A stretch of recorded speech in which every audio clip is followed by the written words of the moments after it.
This is the Go Local Brief, brought to you by Go Local Interactive. Every episode, we dig into digital marketing, technology, and AI and pull out what self-storage operators actually need to know. Today, we're sharing part 2 of our interviews from ISS in Las Vegas, and we're talking with Chief Innovation Officer Andre Pavlovic from QuikStor and industry insider Stacie Maxwell from SecureLease. Let's get to it. All right, welcome to the Go Local Brief. This is the local front where Jason and I are going to talk about the news that's kind of happened in technology and storage this week.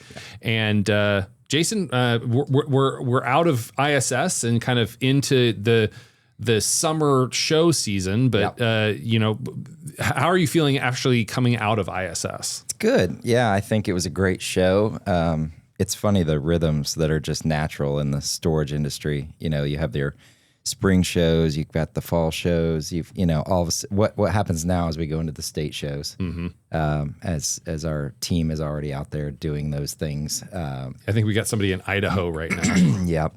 And so, you just have that natural rhythm. We're getting to what we lovingly call busy season. Yeah. So we halt a lot of any kind of client-facing major change type work. Mm-hmm. Yeah, from the web side of things. Yeah.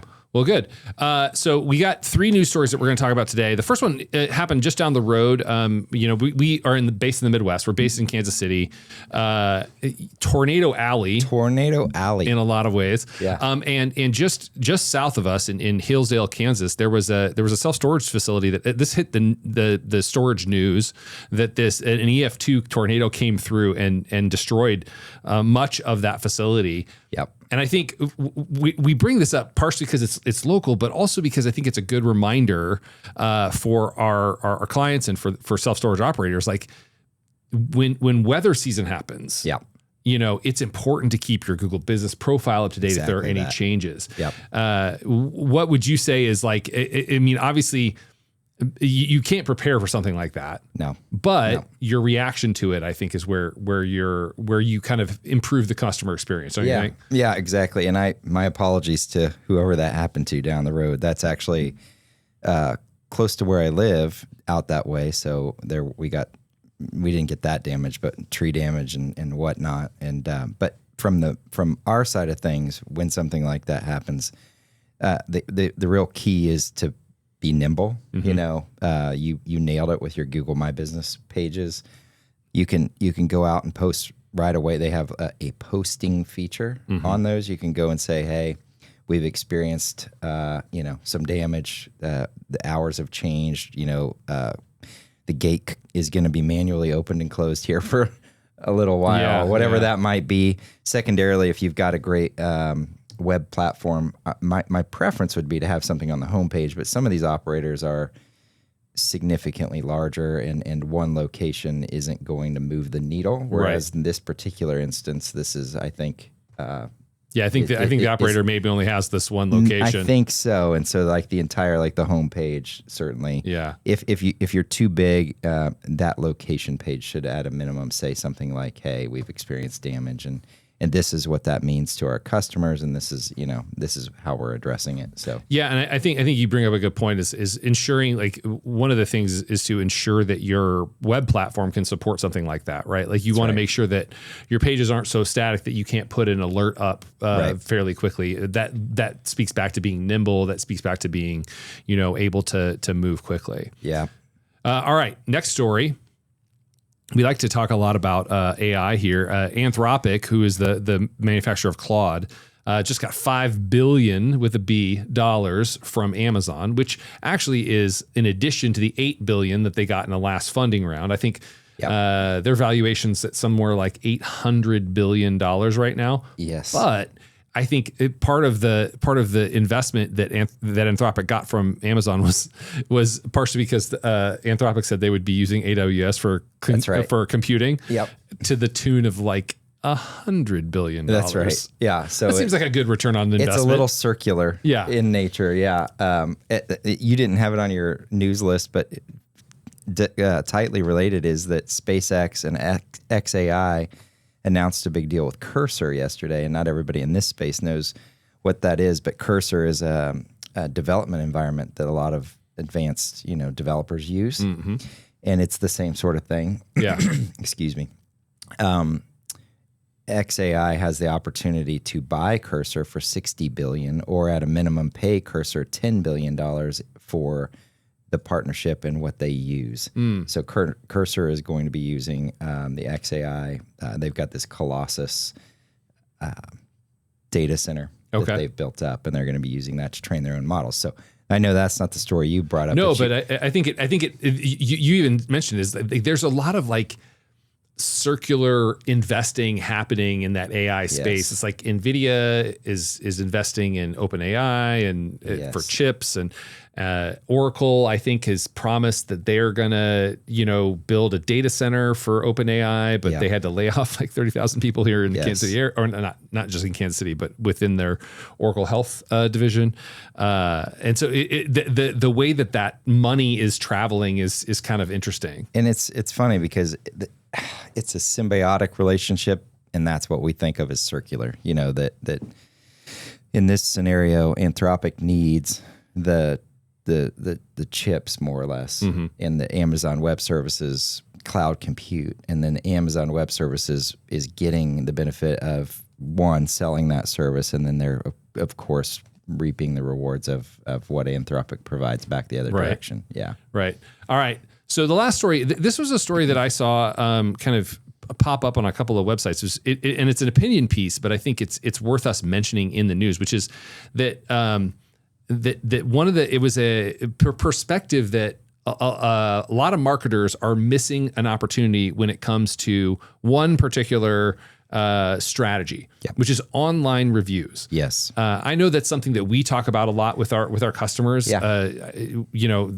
I think online reviews and how they perform, I think, are incredibly important. What would you say about their kind of presence within the marketing stack? Yeah, they're extremely important. They have been for a long, long time. I think that this particular industry kind of did like, okay, let's go do it, and then it's done. And that's kind of how it seems to have been approached. And it's an ongoing, continuing process that you've got to stay with. And so historically, I think everybody came through as if it was like a checkbox item, like, yep, we did it, done. And the opinion here, I think, is right. I don't know if I think it's the most important thing. Yeah. I would say that it hangs on, like, if I did one thing in this space, just absolutely one thing, it would be Google My Business for every single location. Yeah. Hanging off of that is the rating and the review. Sure.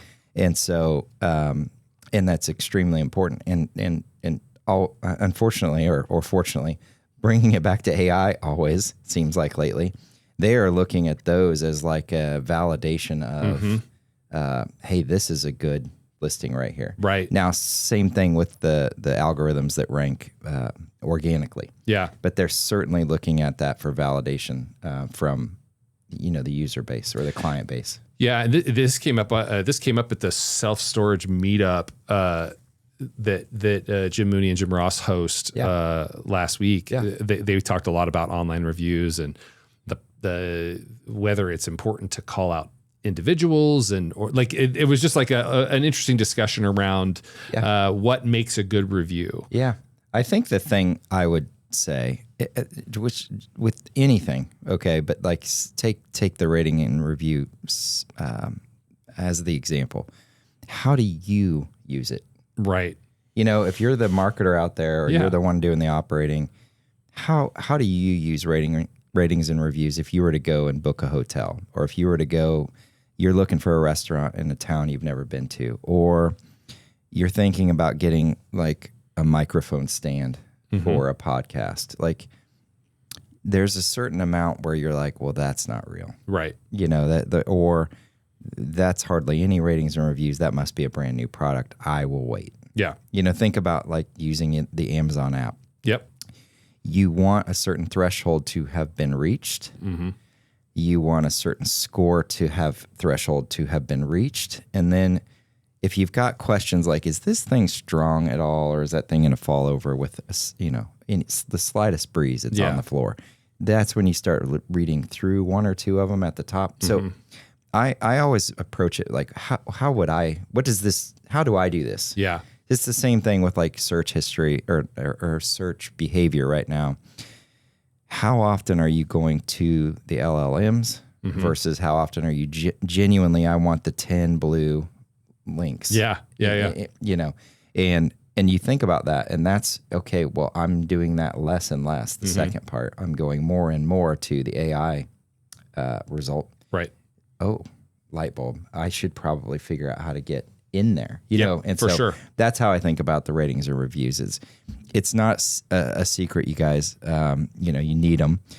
The big key you'll hear over and over and over again, and if you haven't heard it, then you must be new to this space, is you cannot pay. You cannot incent those. Oh, sure. Yeah. You can.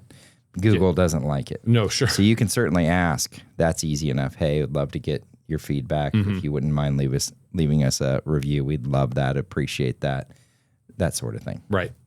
Well, I think that's all we've got for the news this week. We'll be back with another episode soon, but we're going to get on to the rest of our show. So thanks for joining us for the Local Front, and let's get to it. Yep, this is going to be a good one. I'm here with Andrei Pavlovic, who is the Chief Innovation Officer at QuikStor. He leads the creation of next-generation technology in the self-storage industry. You have experienced startups, VCs, you've established enterprises, you've built and scaled multiple SaaS platforms. That's awesome. Very, very experienced in the technology space. What brought you to self-storage? So, Shane, it's a really interesting story. I was an investor in self-storage. You know, I'd been in software my entire life, you know, startups, both sides of the VC table, did a little stint in private equity and, you know, kind of moved back to the startup space because I really like to create rather than, you know, financially engineer, which is, you know, many times what you see in the private equity side of the shop. But basically, started investing with Trojan Storage, believe it or not, who's QuikStor's, you know, ownership, owns Trojan Storage as well. Got in touch with them. You know, they were looking at some, you know, potential investments that they're going to make in the technology space, and so I kind of worked with them through those. There was a fit, and I thought I was leaving software. About a year and a half into it, and they said, you know, we want to be able to control software, be able to have it do what's going to drive the owner's wealth. So they were seeing a shift in the industry where, you know, there wasn't a lot of innovation. Innovation was slowing, which typically happens when you have that level of consolidation. So they asked, you know, could we build it ourselves? We did. We started on that path. They invested heavily in it. We purchased QuikStor. It was quite fortuitous. QuikStor's owner, who's still a minority owner, liked the story and said, you know, why don't we join forces? And so we acquired it 4.5 years ago, and here we are today. You know, so it feels like there's. And I'm new to self-storage, right? I've been in self-storage for 4 months. Okay. But I've worked in tech before. What have you seen from the technology perspective? It feels like there's an acceleration of new money, like people are diving in now, or is it too late? Like, what do you feel like? So it's interesting. It followed a traditional niche industry progression, at least in my experience in the software space, where you do have a niche market that's very specific, you know, filling a very specific need. You know, I did have some experience in multifamily real estate software in my career, and you know, self-storage certainly is unique in terms of the needs and what's needed to serve the industry, and much smaller than, you know, another asset class like multifamily real estate, where the software is a much broader, you know, market that they can actually attack. Right. You typically see that level of consolidation when, you know, you might have private equity or some other ownership, you know, a strategic buyer start to acquire portions of the industry. And I think we're seeing now just another, you know, another age of the self-storage technology where you add some consolidation, there's some new up-and-comers. QuikStor is an old company, but we're certainly newer in it. We built this platform from the ground up, really modern tech. So I think you're going to kind of see not to sound cliche, but a little bit of a renaissance in the self-storage tech space with these new entrants really trying to solve real problems, take advantage of, you know, the AI boom, things that can help operators, you know, really achieve their goal, which is really maximize the value for their investors, maximize the value of their portfolios. I don't think it's too early, too late in any industry for anybody, because you see that, you know, large behemoths, you know, certainly get unseated. The first movers can certainly get unseated. You know, MySpace existed before Facebook, you know, That's true. And everything That's else true. kind of rolled out. So, you know, I think the timing's right. A big thing that I have seen, at least in my short time, relatively short time, you know, I started in self-storage working within the industry, not just as an investor, back in 2018, late 2018, 2019.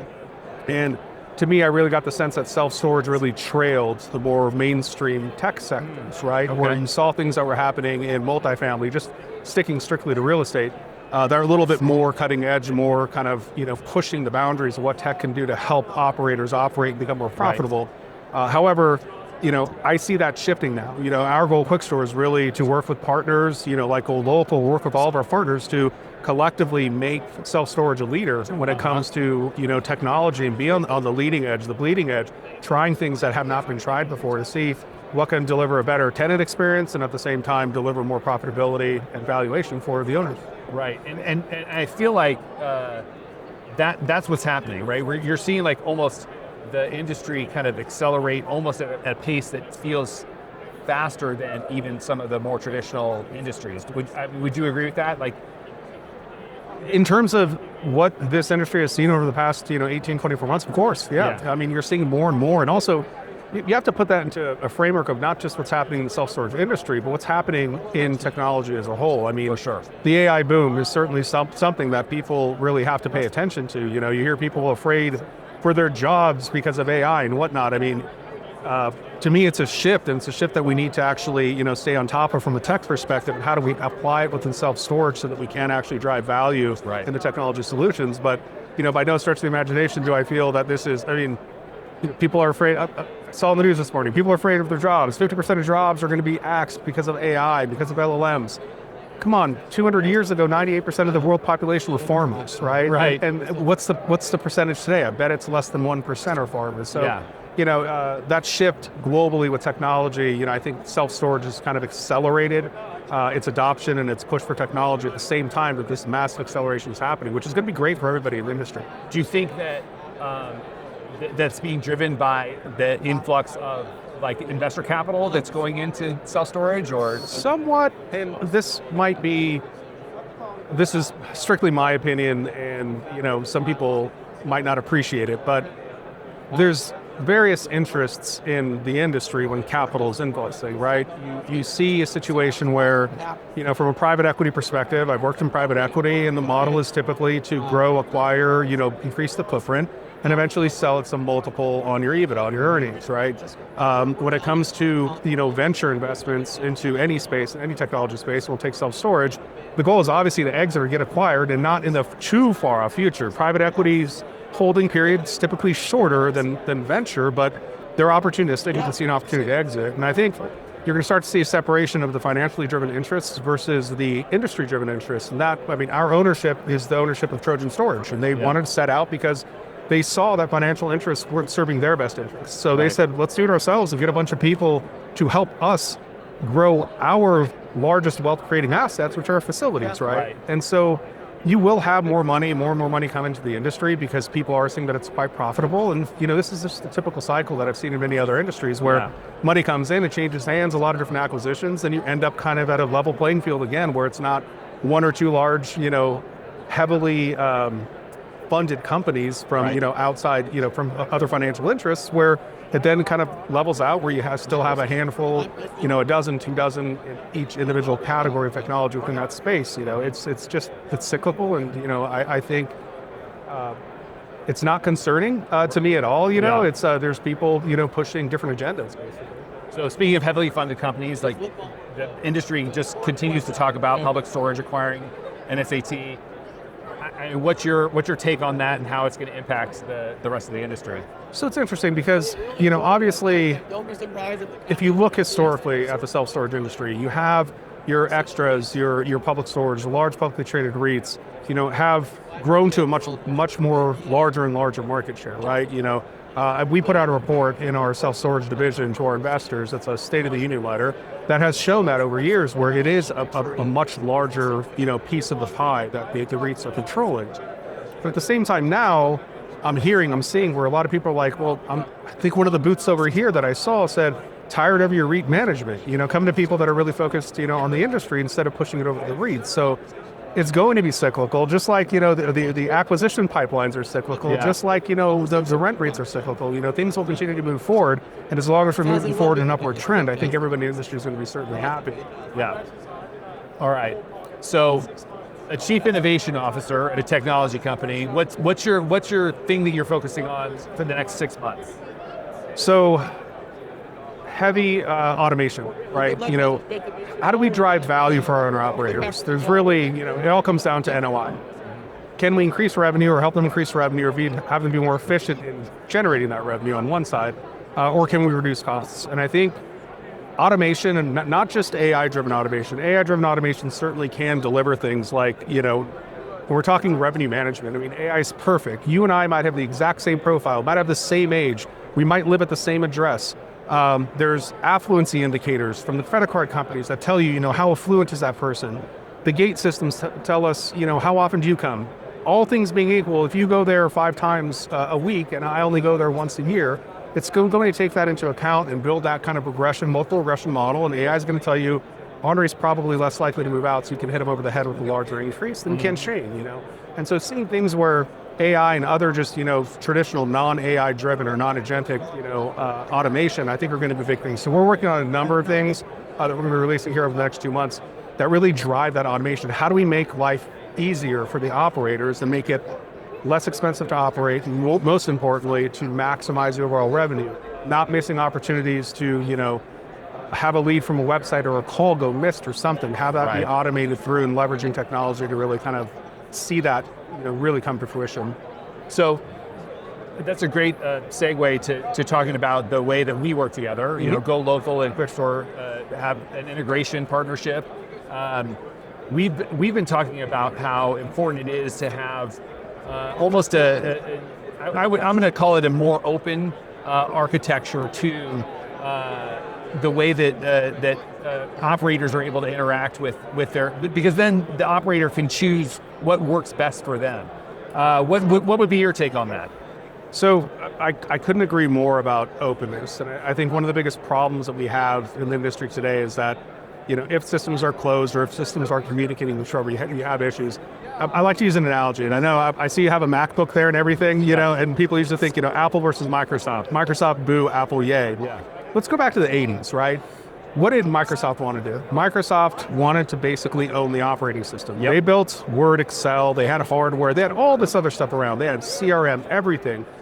Apple initially wanted to own everything, the hardware, the operating system, and all the application software. Who won back then? Hands down, Bill Gates won, because he wanted to build this open ecosystem where the best thing that they did. QuikStor, we're taking that approach. I think Go Local takes that approach where we're good at what we are, and if we're the best FMS in the customer's eyes, if you're the best website and marketing services in the customer's eyes, great. We need to be able to communicate to drive that value to be the 1 + 1 = 3, not 1 + 1 = 2. And driving that openness, I think, as you see consolidation in the industry, you do see some situations where, some ecosystems become closed off. A closed ecosystem is never going to be the best thing in the long run. You need partners that openly communicate, give free access to the data that the customer grants to each system, and so that you can actually connect the dots in the entire chain.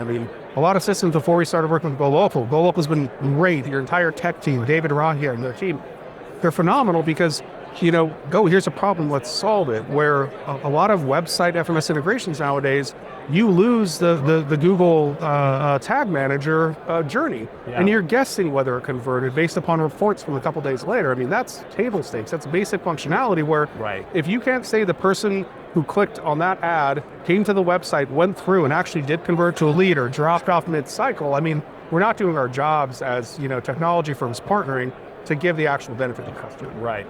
That's absolutely true. I think we're working to really try and ensure that, especially that matchback reporting, it's so critical for us to be able to report back on as much data as possible, and those tight integrations where we're able to really share data through APIs is critical in us ensuring that the operator sees you spent this much money on ads, it resulted in these rentals over here, right? That's so critical. Yeah, and to take it a step further, Shane, if you're talking an ad that clicked through and goes through, and we haven't seen that entire chain or where it fell off, but even taking it larger, the concept of multi-touch attribution really didn't exist in self-storage. It's just really starting to come up where if you have a call center solution, you have your website, you have your agency that's actually running your ads, that's performing your SEO, you have your FMS, there's multiple touch points across multiple systems where great, we got this click, but and it went through to a successful rental, but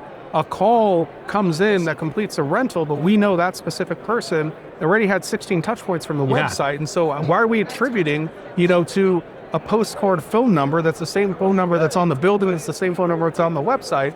Why are we attributing that all of the cloud in the return when we know the data's there? We just need to share it. We need to unify it, make it frictionless for our customers to see that. Because if you can tell the story of, hey, I know that if I touch persons this one time, my conversion rate's this, but if I touch them 5 times, my conversion rate is a multiplier. 100%. It's huge. Yeah. We used to talk about that a lot when I was working in entertainment. I worked for AMC theaters for a long time, and we knew that if we had a loyalty person, they would spend this much money. But if we had a loyalty person with a cell phone and an email address, it was like 10x what that was. Yeah, and you make a great point. I mean, you're really getting to, true CAC, customer acquisition cost and lifetime value, right? These are, every SaaS company in the industry tracks that. If they're a sign-up service where you're given a trial, do they convert and whatnot, and formulaically what your acquisition cost is and what the lifetime value is, and you can't have those be out of whack because they're spending way more money than the lifetime value of the customer. Yeah. But those concepts are impossible, in self-storage. I don't think I really ever heard until the last year and a half people in self-storage really talking about acquisition cost and lifetime value and using that as metrics to really kind of measure the performance of their marketing and hopefully the maximization of revenue. All right, so we are here at ISS in Las Vegas. It's 2026.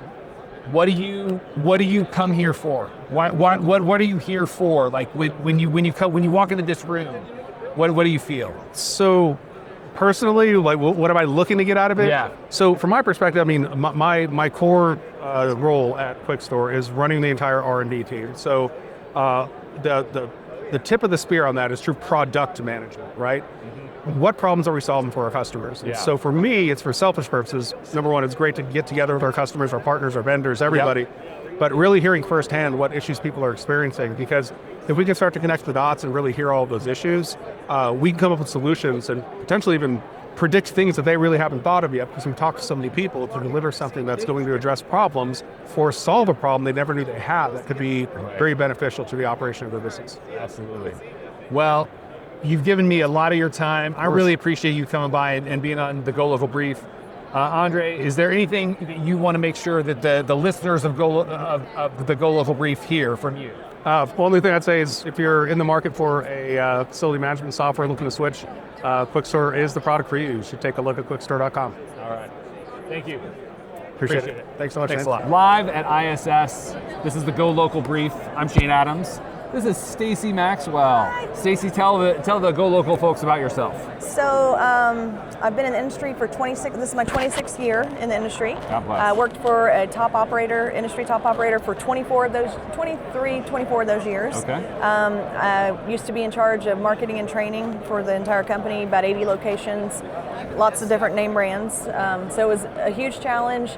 I worked at high octane speed for years and years and years, and decided I'm missing out on a lot of my kids' lives. And my twins just turned 15 this past Monday. Oh my goodness! And I'm here. So but I decided just to make a change for myself, and do a little lower speed every day. And so I jumped over to SecureLease, which is tenant protection program and a full service, full commercial insurance agency. Okay. So that was August of 2024, so almost 2 years now. I am fully licensed for property and casualty in all 50 states and Washington, D.C. And I've brought a lot of innovation and really neat products to our suite of services. Probably quite a bit of industry knowledge as well. Yeah, of what operators need. I would like to think so. Yes. Yeah. I do love to share knowledge. You'll never find another industry where there's so much sharing, and we're all so open and we share knowledge because we want, the better everybody does, we elevate all, right? So why would you not share what you're doing that's working with another operator to help them elevate also? Because if the tenants don't have a good experience with any property, then that reflects poorly on all properties. Right. You know, it's all about the tenant experience. And that's actually spoke yesterday morning here at ISS all about the future tenant, the tenant of 2031, and what operators need to be doing to get ready for that tenant. Oh, okay. And we did this whole like diagnostic thing where I asked 10 questions about how your processes are right now, and the operators had to think yes or no, okay. and just kind of tally their answers. And the operators who had between 8 and 10 yeses, they're already ready. Okay. Because they've removed the friction, they've created human touch where it matters and automation where it makes sense, and not mixed the two. Right. You know, because automation is good to handle some things, but it's not good to handle everything. That's been something we've been talking about. Like, I feel like every episode of the podcast that feels like something we're talking about is, AI's here. Yeah. Automation is here. I've got AI in my system now. Absolutely. I think I've got the nanobots. No, I mean in my work system. No, I was just kidding. Microplastics. Yeah, I know, right? No, but AI's here, and it's not going to go away. Right. It's not. But there's still opportunity. There's still a lot of opportunity for us to ensure that we are using it responsibly, ethically, and also to the best for the tenant, right? Yeah, the tenant experience is what matters. Yeah. And as a vendor to operators, we both have it's imperative that all vendors in this industry do the best they can to make sure that the tenant has a good experience with every operator that we serve. Because when something goes sideways at the tenant level, they don't know us as operators. They know the operator, and they're going to blame the operator. If they have a problem with any piece of the whole system, they're going to blame the operator. They're going to hop on their internet soapbox. They're going to leave a nasty review, and it reflects poorly on the operator. And then we, as vendors, have failed that operator. Right. Absolutely. Yep. So, what's the one conversation that you feel like operators are not having right now that they should be? I think the conversation is how can I get ready for that future tenant? I really think that's important right now, because right now we're seeing a lot of tech advances, and people are stacking up tech like crazy. Right. But are you doing it purposefully? Right. And are you putting it in for the sake of adding tech, or are you doing it because it makes the tenant experience better? Because at the end of the day, if the tenant doesn't have a good experience with you, that can go very poorly. But if they have a great experience with you, they're going to tell everyone they know. Yeah. Absolutely. So I think being mindful of the technology that you're implementing is something that I'm seeing a lot of operators that are adding tech here. They're putting in chatbots, and they're putting in this and that, and it becomes frustrating to the tenant. And so what they're doing is they're adding tech, but in a lot of places they're adding friction. Yeah. And they really need to be removing friction, because every time a tenant encounters friction in any of the processes, that's an opportunity for them to just quit and go elsewhere. Well, everybody knows how frustrating it is when you call like a customer service line and you're just like, I just want to talk to an agent. Yes, representative. Exactly. Representative, Exactly. All right, so Go Local of late really has been focusing on like small and medium-sized operators, like that 8 to 15 location group. Yep. Like, what's their biggest blind spot right now? Do you think it's that same, like, not being prepared for the future? I think that's a component, but I think another thing people need to be thinking about, especially mid-sized operators, is the fact that marketing isn't just your website. Preach. Marketing is actually everything that gets them to the website, every experience they have on the website. Their marketing is when they arrive at your property, what are they encountering? Oh, yeah. Is it clean? Is it easy to use? Is it efficiently run? The marketing is how well the door works, how well the gate system works, the entire experience, all the way through when that tenant vacates. Yeah. Your marketing is every step along the way, and I think that people don't think of it that way. No, they do not. Yeah. So every piece of the whole system, the whole tenant journey is a brand impression. Yeah. And that's the real marketing. Yeah, so as somebody who's been a marketer for 25 years, yes, I will say people are very quick to point out when they think the marketing is wrong. Correct. But then you're like, well, but there are 5 other things that you're listing here that probably aren't necessarily in the purview of marketing. Right. But you're saying they're marketing. They reflect on the brand. Absolutely they do. Yeah. They absolutely do. Yep. Yeah, so If you could change one thing about how this industry approaches its digital marketing and technology, what would you change? Oh, that's a really good question. What would I change?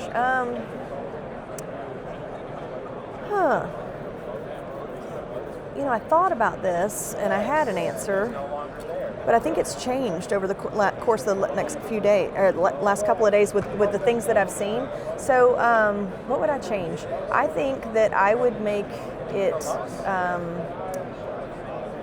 I think I would, as far as digital technology goes, I think there's a lot of new digital products out there, and I think that those individual product vendors need to do a better explanation of exactly why that digital product exists so that the mid-size and smaller operators understand it better. Yeah. That's like getting those smaller operators up to speed with the big guys. The big guys get whatever they want. They've got pockets deeper than God, right? Like, they do things. But the smaller operators, they're having to compete on that same level. Yep. And so making that digital technology a little more understandable for the smaller operator and explaining the value of that technology and where it actually fits in the customer journey, making that a little more apparent to those smaller operators, I think is something that's needed. I had an experience at SSA where I was at the booth and a really small operator walked by and she asked, well, what do you guys do? And I said, well, we do websites, we do search engine optimization, we do paid media. Yeah. And she went, yes. Like as soon as I said websites, she was like, she was out. checked She was out. like, I don't know what you're talking about. Yeah. And it's but then you have other operators who they want to know what language you're writing your technology products in. Yes. And the variation in advancement when it comes to like understanding of tech in this industry particularly is incredibly vast. Yes, it is. And so I come from a training background, and one of the things, and my first degree was art education. Okay. So like I learned then that to teach most adults, like to build a training program for most adults, you have to bring everything down to about an 8th to 9th grade level, because that is where you're meeting everyone in the middle for easily understandable knowledge. Right. And I think I think some of the tech companies, and don't get me wrong, I love all y'all tech companies, I love everybody here in the industry, but some of the tech is confusing to some folks, and I think just making a change, like changing the way you present it, and I hate saying dumb it down so that average level intelligence can pick up what you're putting down. Yeah, and I don't even view it as dumbing it down. Even I would even say simplify it. Yeah, it's simplifying Yeah. it. It's ensuring that you're inviting people in to the story wherever they are for comprehension. Right. So they understand it. Yeah. How does this impact me? Yeah. I had this PR partner that I used to work with, where she used to tell me what is happening. Or what is happening, how does it impact me, and what do you want me to know? Yeah. Like those three questions, if you can answer them, often like are really, really useful in crafting a story and being able to, but you have to layer in the part that's like, I need to understand exactly where you're coming into the story, right? So that I can, for all intents and purposes, meet you where you are. Tailor it and meet you where you are. Yeah, I think that's what needs to happen is we all need to figure out how to meet our clients where they are. That's what I'm doing in my ecosystem at SecureLease. And when anybody walks up to my booth currently, I first ask them, tell me about you. What are you doing in storage? Right. Tell me about your product, so that I can better understand where my product might fit them. Yeah. And the parts that they need. So. We were having this conversation the other day.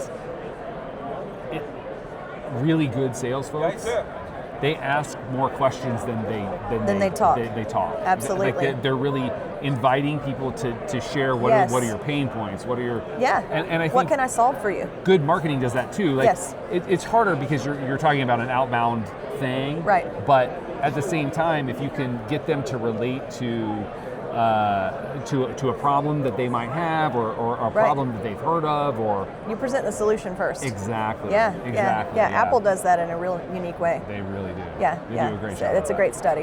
Yep. All right. So looking at the next tour, we're here at ISS in Vegas. 1 year from now, we'll be back in Vegas. Yep. Right? I think so. Actually, next year they're flip-flopping. ISS is going to be in March, and SSA is going to be in April. Oh, all right. Yeah. But ISS will be still in Vegas. Oh yeah. I mean, they did a contract here. They'll be here for a minute. Got it. Okay. All right. So we'll be 12 months from now. We'll be back in Vegas. What do you think the industry is going to look like in 12 months? I think we're still going to see a ton of AI popping up everywhere, but I think there's going to be a little bit of AI fatigue also. Yeah. So, and I just introduced an AI product in my ecosystem, but it's unique and it's exclusive to the industry, what I'm doing with it. So I think the smarter operators and smarter vendors are going to have to differentiate themselves in unique ways like that. Yes. Otherwise, it's just going to be the same old, same old. And I have actually heard a few murmurs here. Like every time somebody walks up to my booth, I'm like, "What's the most innovative thing you've seen today?" Or what has fascinated you at this show? What have you found most interesting? What has been most helpful to you? Yeah. And a lot of them are saying, "Well, it's kind of the same stuff." And I was very proud to say, well, let me show you something completely different. But that's always a fun question to ask people because you get their perspective, and once you learn more about who they are as an operator or where they are in the industry, then you learn what matters to that type of person too. Right. It's unique what they say matters to them. That's great. Yeah. Well, Stacie, I really appreciate you coming on the show. Of course, It's so I'm glad great to be to here. chat with you. Is there anything that you want to plug SecureLease? Well, okay, so SecureLease, tenant protection is absolutely amazing. I've built this cool ecosystem. We've got a platform that operators can log into and look at their financials. I will be blending in claims information into that and auto enrollment into that as well. From that, Secure Scope is the name of that. From that dashboard, you can click on a link to go out to Secure Studio. I have built a marketing store platform for my operators. I'm using my entire book of business as the economy of scale, so smaller operators can get better pricing on marketing products, and they get free shipping on orders over $50, and you can order anything. It's based on the Vistaprint platform, and you can order 95% of everything that Vistaprint offers. You can order it through my system at scale pricing. Oh, wow. So we've got that. We also, our Secure Outdoor product is insurance for boats, RVs, vehicles, and it's not just treating the vehicle as a container and only covering the contents. We actually cover the contents as well as scratch and dent and OEM parts. So so the crazy crackhead breaks into the RV that's stored at your facility, damages the door, steals the TV and the catalytic converter. We're covering the TV, we're covering the catalytic converter, and we're covering the damage to the door as well. So it acts kind of like gap coverage for the auto policy that the tenant has already. So it's like deductible reimbursement. And then the last thing I'll plug is Secure Inventory, which is my great innovation. It's exclusive to SecureLease in tenant protection and insurance in the industry. You can only get it through me in insurance. So what it is it's when your tenant moves in their insurance addendum, there is a link for them to create an account with Secure Inventory. And this is an AI-powered system. I can actually show you. Secure Inventory. So I don't know if they can see that over there. We'll put some screenshots right here. Sure. Yeah. So as they're moving in, they can take a photo of the items, and there's an AI component that assesses the picture and tells you what it is. Here, look. I'll just do this. I'll take a photo right now. We'll do that. Okay. So that's our photo. It's I don't know if y'all can see it. Water bottle in the computer. Yeah. So we're going to use this photo, and I'm going to label the box number like, I don't know, 102, sure. And you can put in a category, you can put your unit number. If you have multiple units, that's helpful. So anyway, we're going to upload and detect, and it takes a minute because we're in this crazy building. But the AI component goes through and assesses what you're storing in that picture, so it's done. And so it picked up a wooden table with light wood grain finish, $100. Open laptop, $800. Plastic water bottle with $1. Water droplets on the table surface. No charge for those. No charge for the water droplets. So it gets the value there, and then you hit create box, it goes into the system, and it builds an inventory list automatically for the tenant. Oh, wow. Because in claims, one of the things we chase people around for is photos of their items, which you can't take a photo of something that got stolen. Right. And their inventory list. But they're creating it at move-in, so if they ever have a claim, the photos are stored on a secured server. They can export the CSV file of this, highlight the items that are affected. Each of the photos and boxes has a date and time stamp, and the photos, because they're stored on a secure server, they're just linked in that file, so they can't fake it. They can't put a fake picture in there. Oh, it's wow. all fact-based. That's so they cool. can export that, inventory, highlight the items that are affected, send it to my claims adjuster. He can look at it and turn and burn that claim in much faster time. That's a neat product. That's really and cool. the tenant has Congratulations. access to it for the whole length of tenancy plus 30 days after move out. And then if they want to keep it after that, we can go subscription model and they can just keep it, access to it. That's slick. Isn't that pretty cool? That's slick. Yeah. I love that's it. that's my big wow. All right. Well, Thank you for letting me tell it. absolutely. Look up SecureLease. That secure inventory product. I got to view a little bit closer view of it. It is so cool. It's slick. Yeah. Very, very neat. So thank you, Stacie, so much for being a part of this. Thank you I really for having appreciate me. it. And I appreciate it. we will see you all next time. Thank you.